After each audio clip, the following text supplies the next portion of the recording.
This is very funny. I'm here for the I'm doing the TV commentary. Oh, it's a pleasure. So I'll ask a couple from the back if that's okay. Yeah, no problem. All right, guys, let's get settled.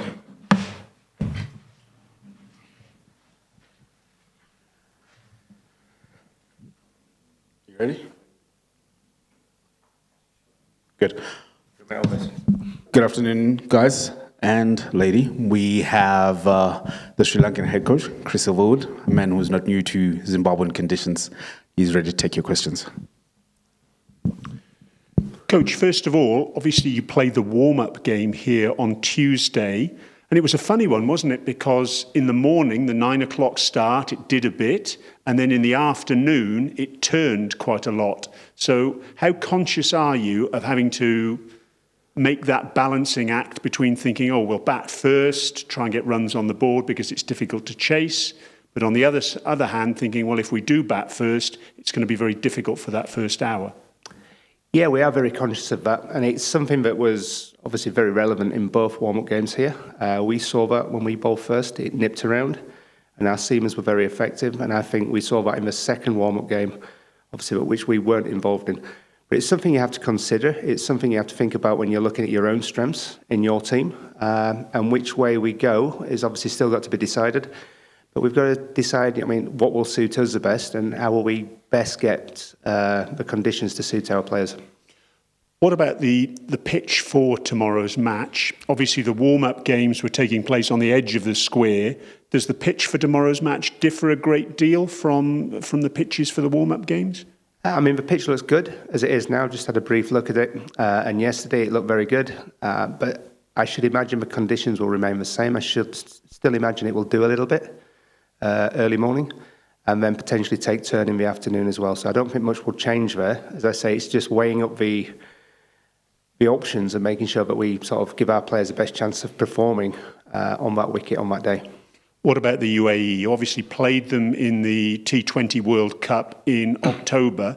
Different kettle of fish now, though, the 50-over game. What do you know about them, and how have you prepared to face them? Yeah, obviously it is a different format, but what it does do, it gives you an insight into, obviously, the batting lineup. When we look at that, we know there's some very good strikers of the ball in there. There's some dangerous players. So we have to be very aware of that and do our homework. And equally from a bowling front, we know we have some very good bowlers to face as well. So our batsmen have been doing their homework and obviously looking back over footage. Nothing's a secret nowadays. There's video footage and plenty of information out there. So you do your homework and prepare the best you can. What about pressure? Because obviously you're coming here as one of the big dogs, if you like. Does that create pressure for you, or does it work the other way round because you are one of the big dogs that you can go out and strut your stuff? Well, I think it can work both ways, to be honest. Clearly there is pressure on us. We've come here as you say, one of the big dogs. But the fact is that we are here and we have to treat everybody in this competition with the same respect as we would say in India and Australia and New Zealand or whoever. We have to make sure that we do our due diligence on every team, and we have to make sure that we turn up for every game. Because we've seen in the past, if you don't turn up, then, any side in this competition can turn anybody over. So we've got to make sure that we're prepared and we're ready. The Netherlands obviously tested you in that first warm-up game. In difficult conditions, their spinners turned the ball a lot in the afternoon. Should we read too much into the warm-up games? Because obviously, I guess you were wanting to give all the bowlers an opportunity. You weren't bowling people all the way through.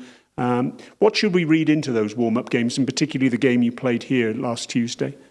Well, I think obviously we had a good look at conditions. I think that's the one thing that won't change. Yes, we bowled everybody. I think most teams have followed the same sort of format, really, of trying to get everybody the best preparation possible within the limited time that we have.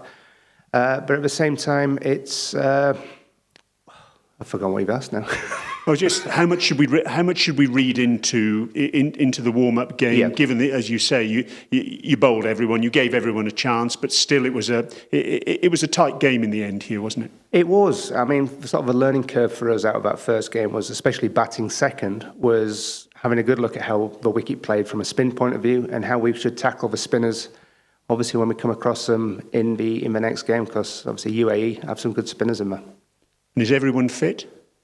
There's one question for us. We have one player carrying a slight niggle, so that will be assessed today, and obviously team selection will be done afterwards. Coach, coming into this tournament, personally, do you feel under pressure because of the magnitude of this? This only 2 tickets are available to go to the World Cup. Does that put you under pressure coming from a side as that is very, takes cricket almost close to a religion like Sri Lanka? Does it put you under pressure in terms of how your team does in this tournament? I think clearly there is expectations back home in Sri Lanka. There's expectations in the dressing room as well. But equally, we've got to make sure that we as a team prepare well and make sure that actually to take pressure off us, that we're ready to play that game at any given point. And we're ready to deliver on this stage because there is only 2 places available and we have to make sure that we're there.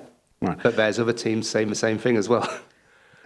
Right, then coming into this tournament, how are you taking it? Group stages first into the Super 6, or you are definitely just looking to be in the last 2? We obviously want to win, but the first and foremost, let's get to the last 2, get to the final, and then deal with the final as and when we get there. The fact is we have to get there first, and the process has to be right, and we have to make sure that we do everything in our power to make sure that we are at that final. Because as I said, there's some very good teams in this tournament that all want to do the same thing as well, so we have to be very mindful and very respectful of it. My question is more on the spectator side of things. Obviously, Zimbabwe is playing in Harare, and you expect that maybe the turnout might be slightly lower.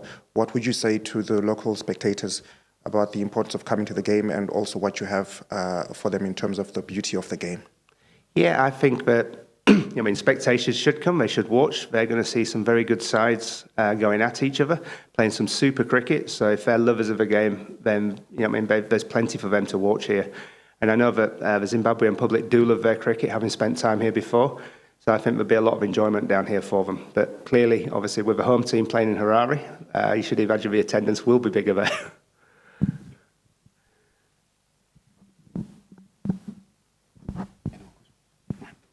Thanks, Coach.